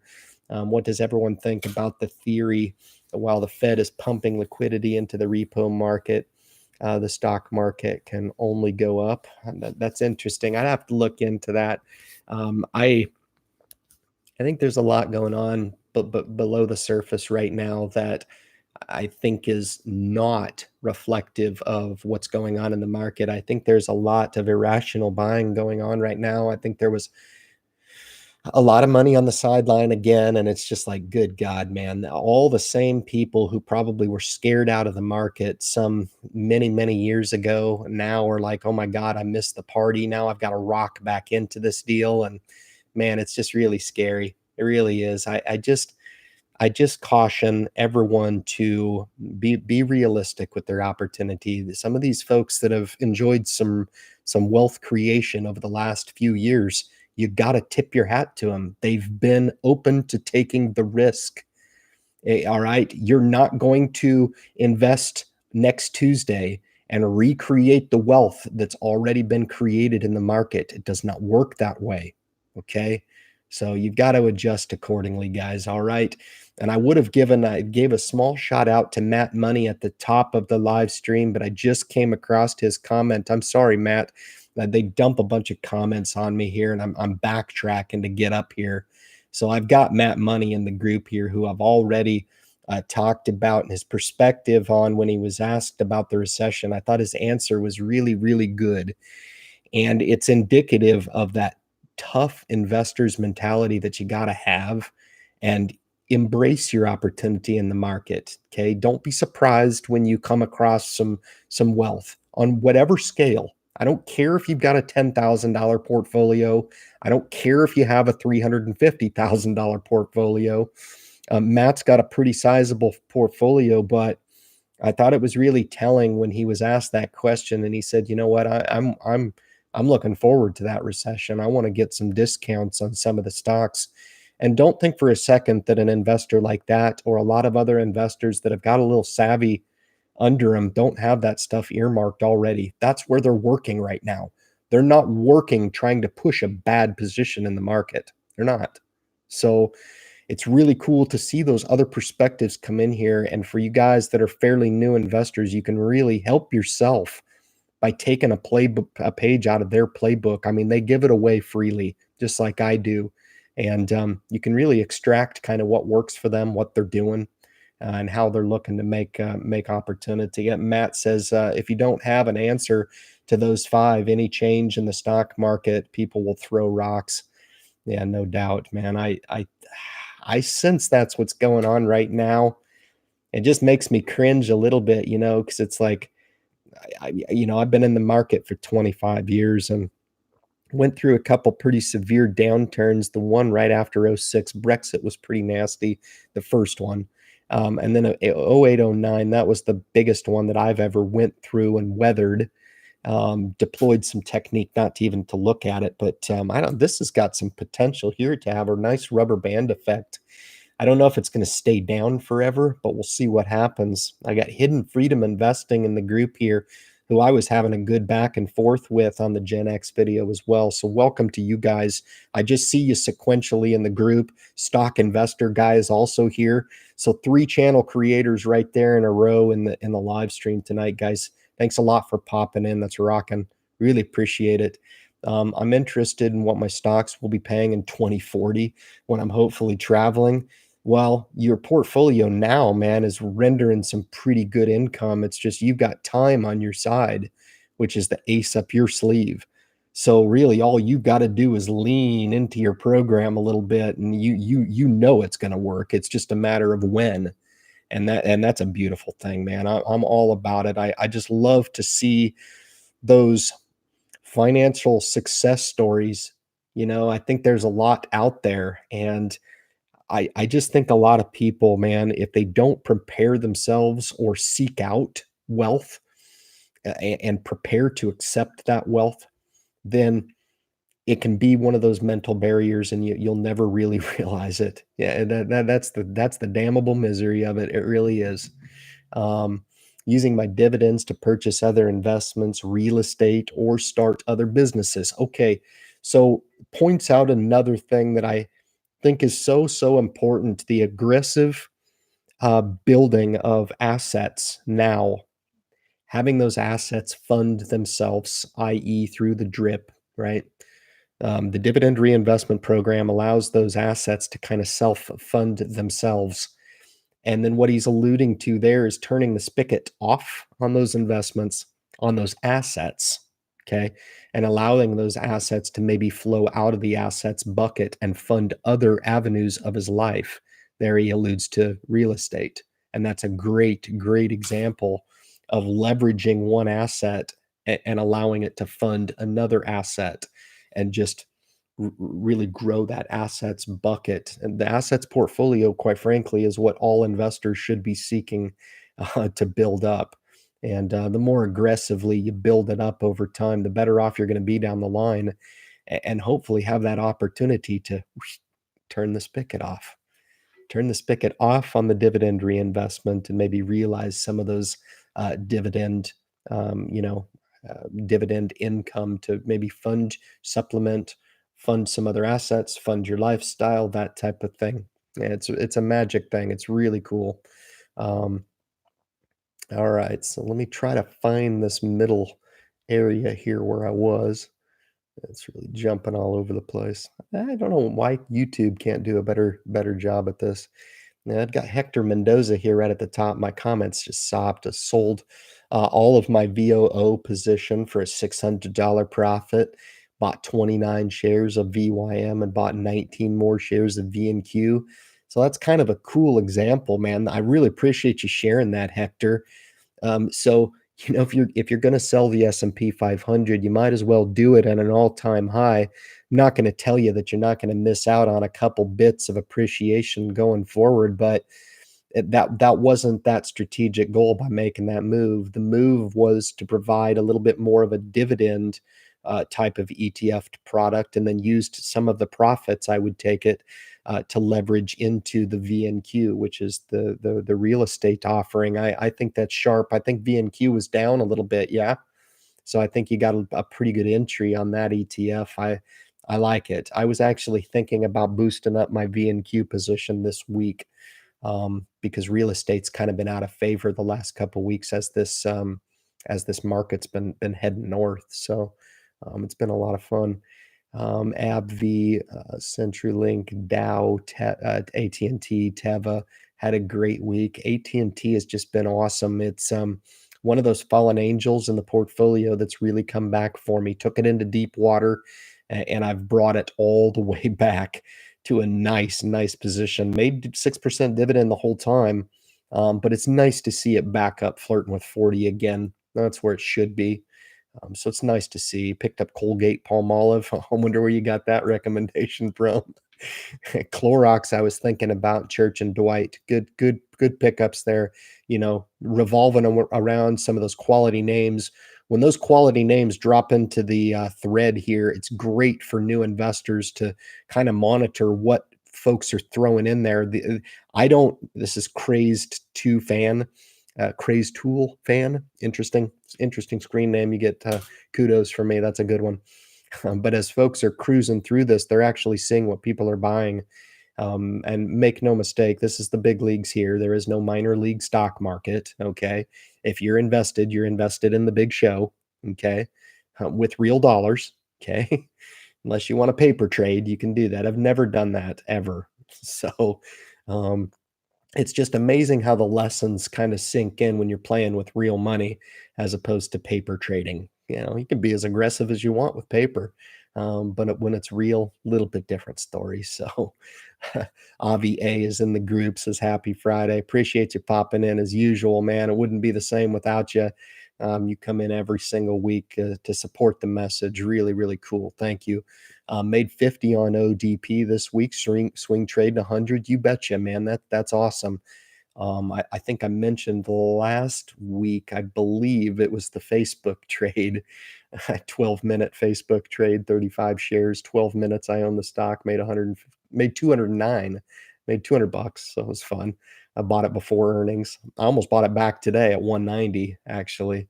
So that was tempting. But again, I'm just showing some discipline here. Tempting to take profits, but if you're holding a valuable company, those are hard to find. And it's the gift that keeps on giving, no doubt about that. That's a cool comment. Appreciate it. Lots of good long-term stocks and sold some profit companies. I don't know. I like the pulse of what I'm hearing from the thread. Some people taking some profits, maybe putting it aside, maybe leveraging down into some other positions, maybe some stuff that you haven't looked at for a while, some stuff that has kind of been in your watch list, but you feel might be a little bit more undervalued here. Obviously, financials have just been on freaking fire. I mean, it's been 10 years in the making. But I do own all the major banks here. I did take Goldman Sachs on a swing trade for 2 days this week, made a quick $100 there, easy enough. I was going to hold it long term if I didn't catch it right. Just missed the entry, to be honest with you. I should have picked it up at 200 a share, and then I would have held the stock longer, but went ahead and took a trading position in Goldman, kept the others, Bank of America, JP Morgan Chase, Wells Fargo, and Citigroup, those being the other major financial institutions that we're holding right now. So But the other cornerstones are good, really beefing up those quality names. Apple computers, I would like to, but it's just run up so fast. So I'm holding my 11 shares in Apple, Johnson and Johnson, and Disney looking good. Those are some of the bigger cornerstones. The stocks in the portfolio that I never trade. I just add to them. So look to build those positions. Relatively speaking, I'll be getting a lot more aggressive when I feel like the market is a lot more conducive to aggressive buying. Right now, I don't want to aggressive buy the market. It's just my feeling. And I so I'll stick with my feeling. I'm happy. I'm still invested in the stock. You can always play this game. Oh, I can do more. I only live once. I hate that rationale. It's the stupidest thing I've ever heard. I only live once. That gives me the excuse to be stupid and irresponsible. No, it doesn't work that way. So Matt Money says, you have to know your time horizon, your risk tolerance, how active and passive you want to be. That's totally true. That's a divulging path, in my opinion. What type of investor you want to be is super, super important. A lot of people come to me and say, I'm not really interested in owning single stock. I just want to put it into a program that I can forget about and I can add to and I can check it once a year. That's good enough for me. And you know what? If it's good enough for you, then it's good enough. You don't have to justify that to anybody. Passive investing certainly has its merit in the investing world. It's a super smart comment. What you want the money for? Definitely. Like why invest? Why? If I had a chance to look at folks's total overall portfolio or what they're bringing, how much debt they have, how much cash they have, um, it may be somewhat surprising to be like, gosh, maybe you should hold off a little bit or just start the account with $50, and that'll give you some free surplus cash to work on some of these other aspects. That way, your health and well being or fitness will be increased, and you'll be a lot better off to enter the market, maybe at a better time. Maybe not. Maybe the market continues to go up, but at least you're improving your fitness to the market and just not rushing to overexpose to the market. I think that's sharp. How you want to be paid, dividends, annuity, and principal. You betcha, man. That's a really sharp comment. It's really cool. I just met Matt about a month ago, and I'm really glad to have him part of the community, man. It's really legit. I really like to have folks with a little bit larger portfolio. That way they can provide that perspective from that vantage point.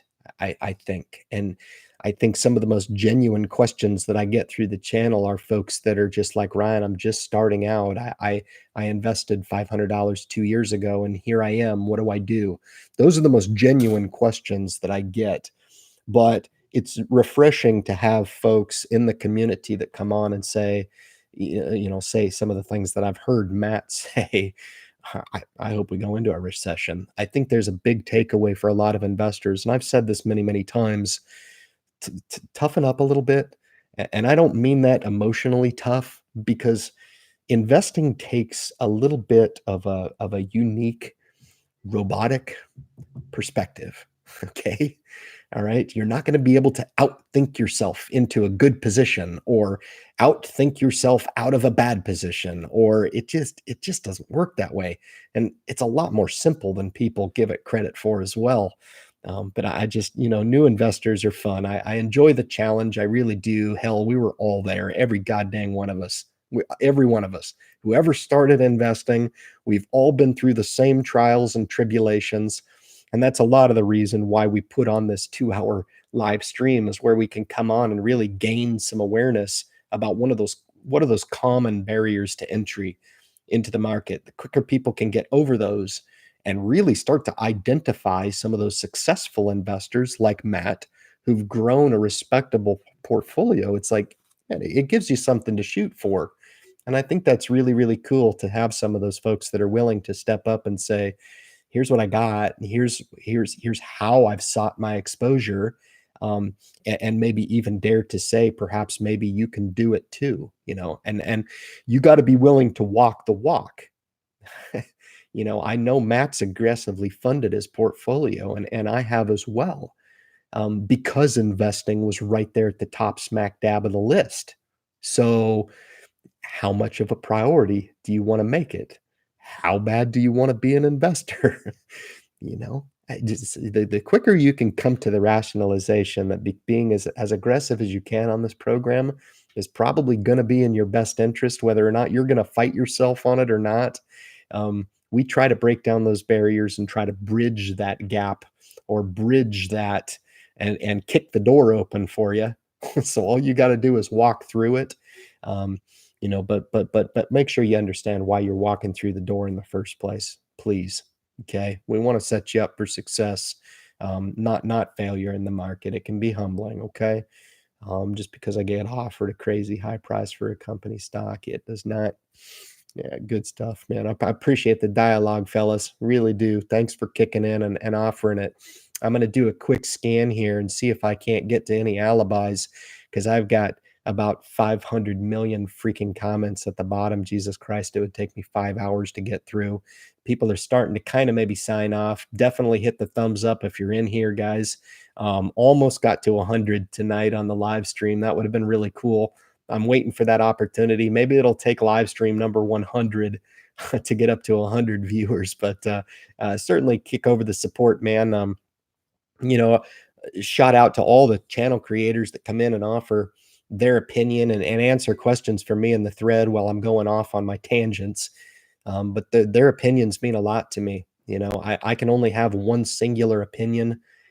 Gen X dividend investor is going to have one opinion, as in depth as it is, and I think we owe every one of these guys and gals that come in here and offer their time, our support, and that's the least that we can do. And I'll thank everybody for just your contribution to the community as a whole. I think it's super super important. I think we're building something awful special.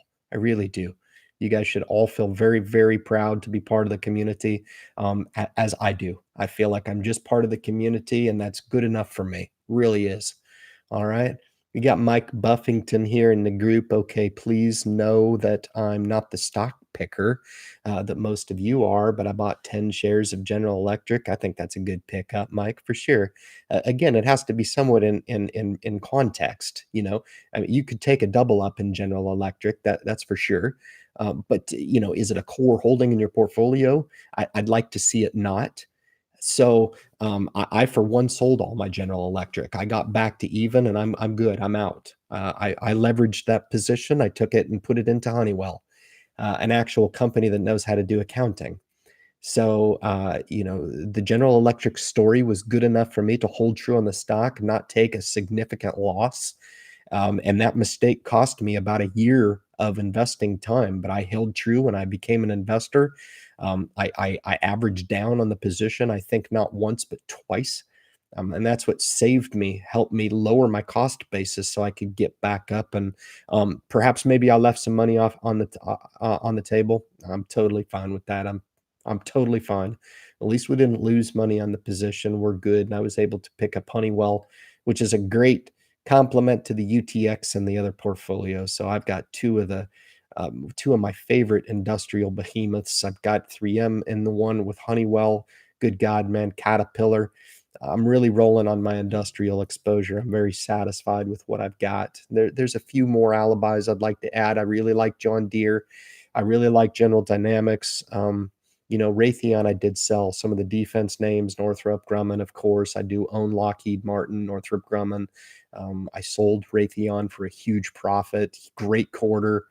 So, yeah, industrials, it's one of my faves for sure. It's right up there at the top. One of my favorite sectors to invest in. Have a lot of fun there for sure. But I think you're fine there with 10 shares of GE, man. Good for you. Taking an opportunistic buying opportunity in General Electric. Now, where were you at 5, Mike? You didn't want to buy 10 shares at $5 a share? Just kidding. I think you'll be fine there. I think he's doing a good job in that turnaround.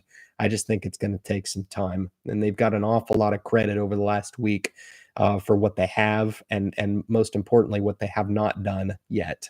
So we'll see what happens. Um, I thought I would usually throw away that much at the casino before I started this adventure.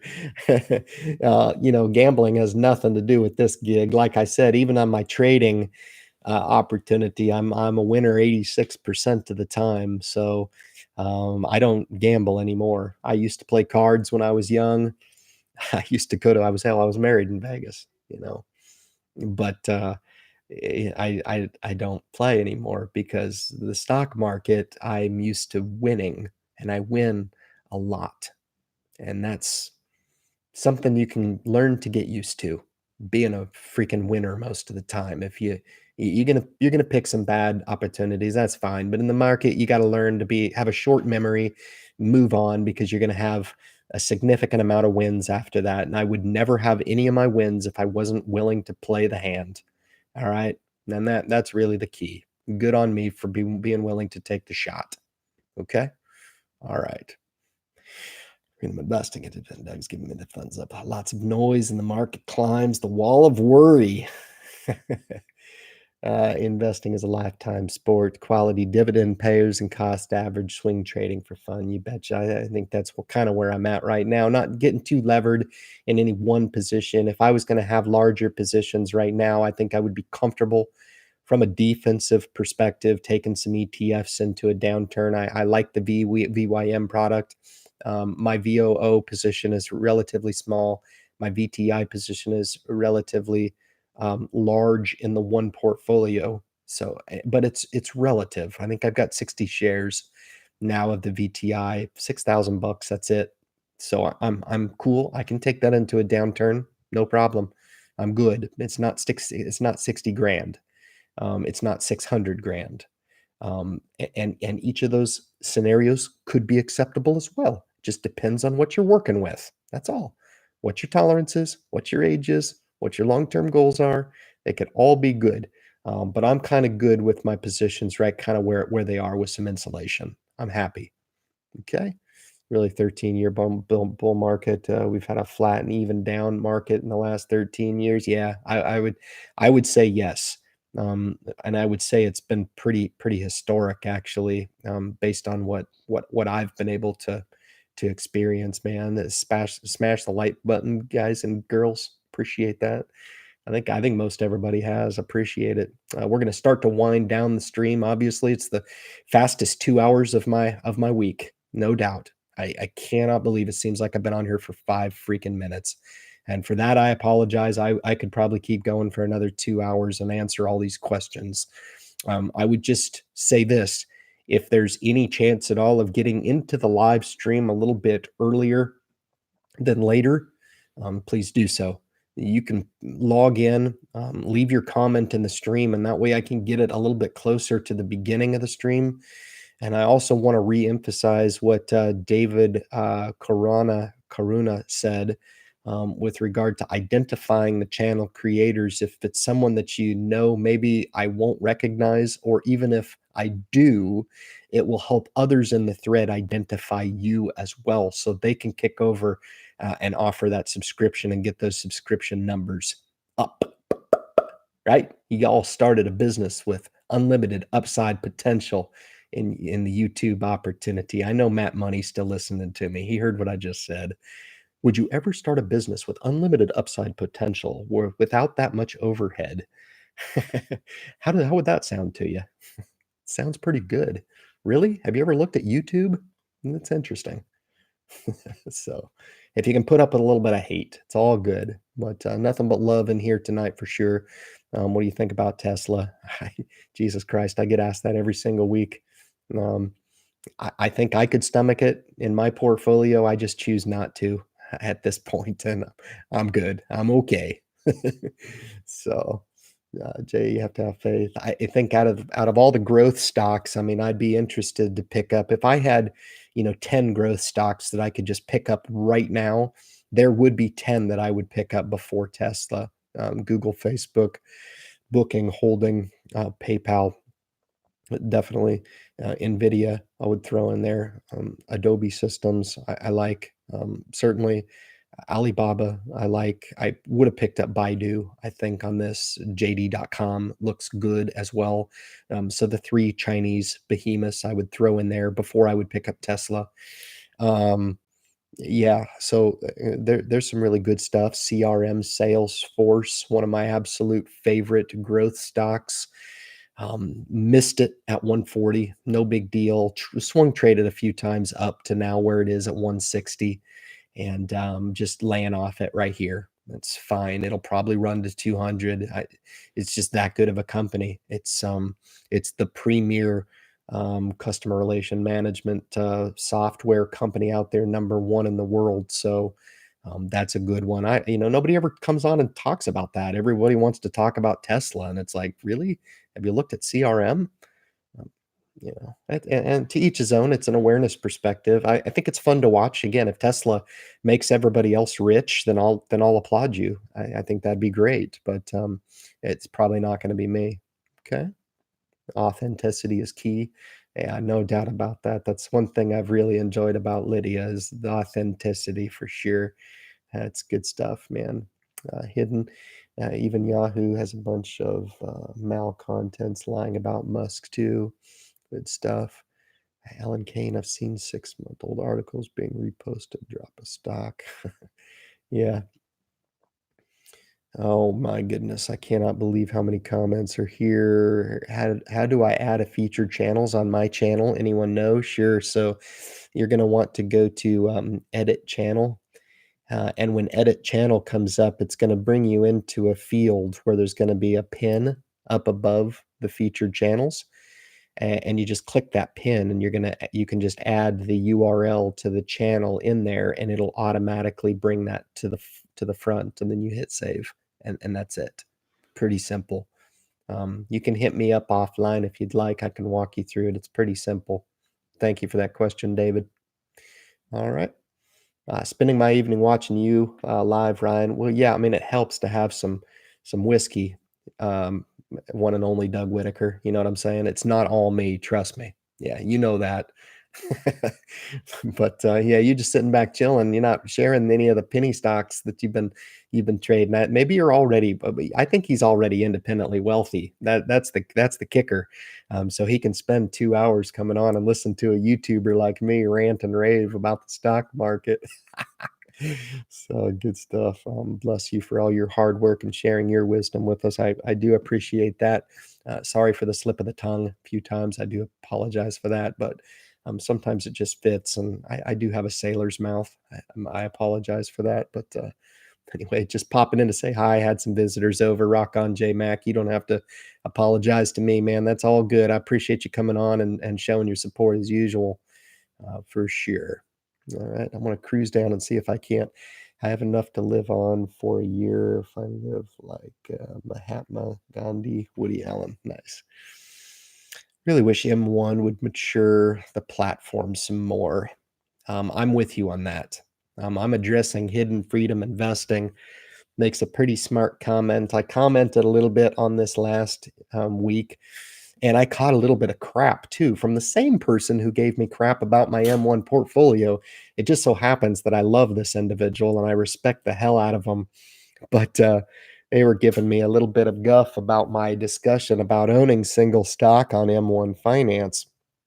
And I will clarify when I say you should be more of a passive investor on M1 Finance.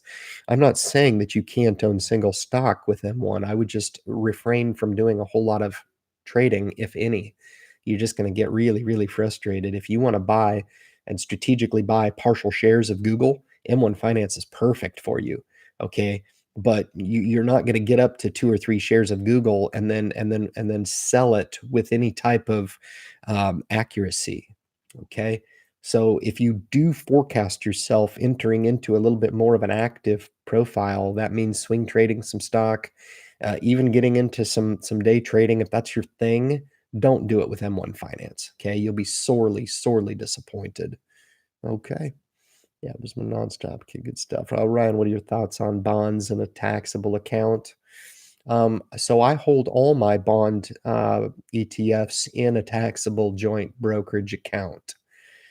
So it's completely taxable, and I do that not to, I've got a lot of cash buffer that I've declared to you guys tonight within the Roth IRAs.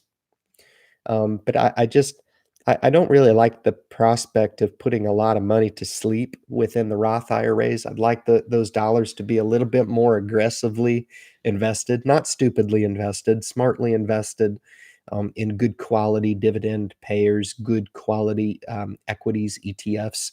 And I feel like you're still getting that counterbalance and the effect when you take and you look at the comprehensive portfolio and put them together. I just don't put my fixed income in with my equities within the Roth IRAs. I do keep that separate because they're going to be long-term capital gains anyway. No problem.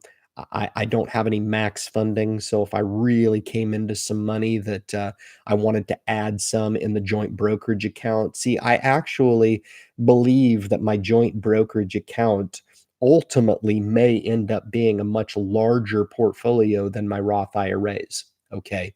Because of the sheer fact that as my income does increase, I will be looking to build out that joint brokerage account to supplement my existing Vanguard fixed income bond ETFs that are existing in there now.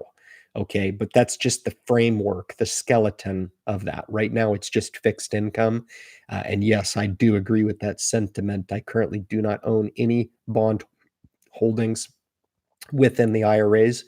Right now, I've got a lot of really good stuff. I bought VYMI, which is kind of like the brother and sister. If you have VYM in the other account, I've got VYMI in the one Roth IRA. That's a really nice international dividend payer from Vanguard. You guys are welcome to check that out. The expense I'm not necessarily that excited about at 0.32%. So it is what it is. That's fine, but it pays a nice 4% dividend. So I'm cool with that. That's a good offering there. I'm excited to own that. And I would just rather own products like that within the Roth IRA. That was a hell of a question. I got BJJ Freak 82.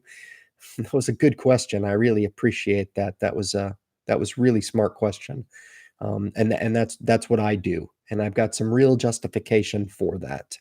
Really has to do with not putting money to sleep within the Roth that's tax protected. And I do acknowledge again that there's dollars in there, but those dollars will probably be reinvested back into equities positions over the long term. So good stuff. I get Daniel Demars. Thank you. You got me started investing and have changed my freaking life. Well, that's about all the comment I could ever need. Really. It's kind of funny because I really try to come on to YouTube and portray who the hell I am. And I know what you see is what you get. No doubt about it. So nothing really that special. I watch videos like Gen X Dividend Investor, and I'm like, God dang, man, that's shit. That's special. Um, I think maybe just a small acknowledgement. What's a little bit special about my message is that I'm willing to come on and share it in all sincerity. I think a lot of people out there, man, they think that they've got all the answers, and seemingly a lot of those answers work, and they're unwilling to share it with anybody, you know? And if you've been able to take some of the concepts and some of the application and use how it is I deploy in my own life, what it is that I come onto the Independent Investor channel and teach upon, I know this stuff works. I mean, I'm again, I would do it without the Independent Investor channel. I would be the same Ryan tomorrow as I was yesterday. Had I never started the channel, I would be doing exactly the same thing right now. God's honest truth. That means a lot to me. I really appreciate you leaving that in the thread. That's freaking awesome. Kind of fuels my fire. The upload schedule to the channel will continue to remain a little bit anemic while I continue to work my project that I'm doing. I'm really helping somebody right now that I've came across, brought to the forefront in no small form. All the credit goes to the YouTube opportunity, to be honest with you. And Soon enough, I may roll that out through the independent investor channel. I think we've got a significant amount of time before that happens. But trust me, guys, I don't watch TV anymore. I um, usually fill most of my day up with some level of business activity, whether it be with my primary job or this project or the other project. So I'm running my life just about the way I would expect it. I'm having a lot of fun. I really am staying busy.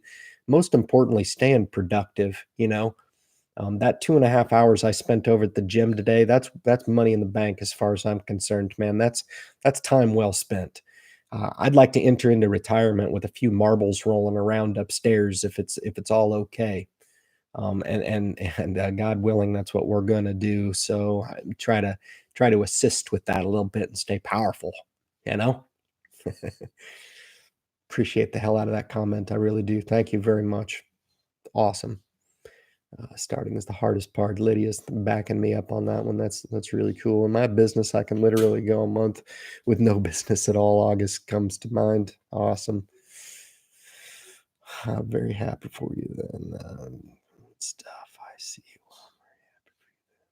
Started became addicted. GM strike really hit a lot of suppliers in this area. Real good to have alternate source of income like dividends. You betcha. $6 a week in acorns. Somebody asked me what I thought of acorns. Really don't have a lot of comment because I've never used the platform, but if it's getting people excited about investing, you guys know I'm not about fees. So paying to have fun in the stock market, I mean, I'm up to $258,000. That shit, that's fun. Fucking Jesus. Come on. I don't need acorns. It just sounds like a kid's toy. I don't know. Maybe my kids would like it. I'm into the big league New York Stock Exchange. So that's my acorns. So go Ryan. Do you still own GE? I don't. I declared tonight that I sold all 299 shares of General Electric, and I didn't miss a beat. I was not sad at all. I watched that stock be an eyesore in the portfolio for a long time, and just decided it was time to go ahead and not risk another drawback below 10, and it's fine. It was more of a positional move than anything. And again, I leveraged that draw up again because again, I had to really strategically buy the stock down, get my cost basis down, and leverage those dollars. I was able to salvage, and that's really General Electric was a salvage work, and Kraft Heinz Food was a salvage play. Those are the two worst trades. And again, I don't have a pride issue. I don't mind coming on and saying those were the two worst trades this year, and they freaking were. They were terrible. They were terrible. But really had to work quite hard to salvage those positions and save back a little face in those, and again took those proceeds and put them where I thought was a better place for those dollars in that particular portfolio, and that was Honeywell. So that's what I did. All right. Ryan speaks the truth. I sure do try. That's one thing about me. I make a lot of mistakes, but anything that comes out of my mouth is usually as close to the truth as I can make it. You betcha. I appreciate that. Anybody holding Newell? I think Newell's a pickup here for sure. I think that's a good stock to take a look at. Been real beat down. The time to look at it is 15. I think it's up around 20 right now, if I'm not mistaken. I don't think it's much north of that. It's not one. I kind of put it down the pecking order a little bit in the sector, but definitely worth looking at. I like Newell. Newell's a good quality, diversified business, a lot of different common brands that we all recognize. So Newell's a good one. It's a good company. It's one that I've followed for quite some many years, but I haven't seen it here recently because I kind of lost track of it when it fell off the radar and went all the way down to 15, I think. It really went through a bad session there. Fell out of the 40s, I think, down all the way to 15. So thank you. It's much appreciated. Things are good for now. I've come to this later in life. I'm 39, so you're young. Okay, I was thinking something else. 39 and lost everything when my marriage broke down. Yeah, I'm starting again from scratch. Okay, so my answer to you now changes a little bit now that you've given me that one critical thing. I mean, you could have been 59, and it would have been irresponsible to sit here and say, "Hey, here's some awareness aspects of what you could do based on you being 59, but you're 39, so you're young." So starting over is not that big of a deal.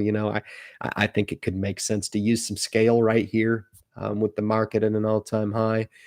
Certainly not one of those investors that say don't invest, wait for a huge downturn. That's silly. And nobody prescribes to that. At least responsible investors know how important it is to invest when you can and how you can. And it sounds like to me you've got some interest in entering back into the market if you ever have before. And I just think using some scale, using some prudence. I used the term cautiously optimistic for the last couple of years, and right now I'm really premising to be cautious. Why not? You could be wrong, you could be right. So be cautious. I think this isn't a time to be putting large chunks of capital into the market. Uh, Fall back on what has worked historically in the market: diversification, dividends, dollar cost averaging, dividend reinvestment. Those are the things that have worked. So if you've got $1,000 that you want to start a position with, hell, if you've got 5,000, right, and that makes sense for you, then that's right. Okay, doesn't mean it's right because I say do this and it's right for you. It doesn't work that way, but I try to outline some of those fundamentals that'll really help you sit back for a second and say, okay, that makes sense what Ryan's talking about. What are my goals? I'm 39. What type of investment landscape am I looking at? How using the rule of 72 can help give you an idea how many doubling cycles you can potentially have. That'll give you an idea what type of conservative or aggressive interest rates you want to go for. Um, there is kind of a sweet spot there of anticipated rate of return based on historical returns in the market, that of which could have a hiccup thrown in it, certainly with us being at record highs and the potential for a rubber band effect in the near future or the not so distant future. We have an election right around the corner. All things to consider. And we're all smart. We're all capable. Just look at the variables out there and adjust your decision making accordingly. And I always contend that if you're going to be a self-directed investor, always try to err on the side of safety anyway. It doesn't do a self-directed investor any good to be so aggressive that you just shoot yourself in the foot. You might as well go with a financial planner if you're going to do that. You're your own worst enemy, you know? Don't be your own worst enemy. Use the opportunity as a self-directed investor to choose those passive assets that have the lowest expense associated with them, that have proven to pay investors back over time. The S&P 500, the VYM dividend payer, get a little international exposure. My international exposure right now is up 10% since I recommended it, guys, and it was like nobody was talking about it when it was in the trenches, and I thought it was a good entry for my it's VEU, right, position for developed markets ETF. So got a nice little position there. I foresee that position being a nice big um, baseline position for international exposure. I have the VYMI in the exact same portfolio. So looking to stand up an international dividend payer. Okay. The US market is not the end all be all market in the world. Okay. Just because these companies do business overseas doesn't mean that that's exposure to foreign markets. Okay. And historically, we've gone through years where the S&P has underperformed, international markets have outperformed, emerging markets have outperformed. And I have exposure to all those because being diversified isn't necessarily just buying the S&P 500 and calling it good. Okay, you've still got a little work to do. As a matter of fact, I would contend you have a lot of work to do. And why not? Why not seek out those other options to get that broad exposure internationally? Build yourself a nice internationally diverse portfolio. And the majority of my portfolio, of course, is U.S. centric, but really trying to work on that aspect it was one of those criticisms that I put over my own portfolio, and I've since really worked on that, and I'm happy to have done so. All right. Lydia just still learning, but I've been an investor for a long time, learning new ways. Linda Jones, that's awesome. It's great to see you, Linda. Thanks for popping in and adding that. That's really cool. This is definitely, it could be one of those newer approaches. I think investing on your own kind of scares a lot of people. And what people don't really realize is there's a lot of products out there that are tailor-made for self-directed investors, investors that just want to put their money in a broad, diversified product and allow that money to work for you.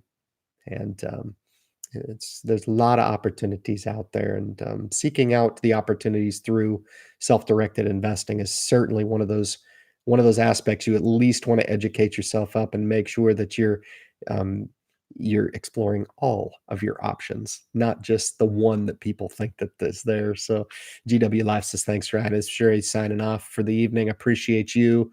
If you're a content creator like me, please post. So, yep, definitely. Thank you for that, David. And thank you for popping in here. I don't know if you're an investing channel, but certainly give some folks some opportunity to go in and support you, whatever your niche is. Thank you. I think you offered a great idea. I like that. So, guys, we've been going over 2 hours. I do want to be fair to the folks that pop on and watch the live stream after we upload it to YouTube. I do apologize for the few that I did not get to at the bottom of this. I try. Again, the solution to that is to leave it in there earlier than later.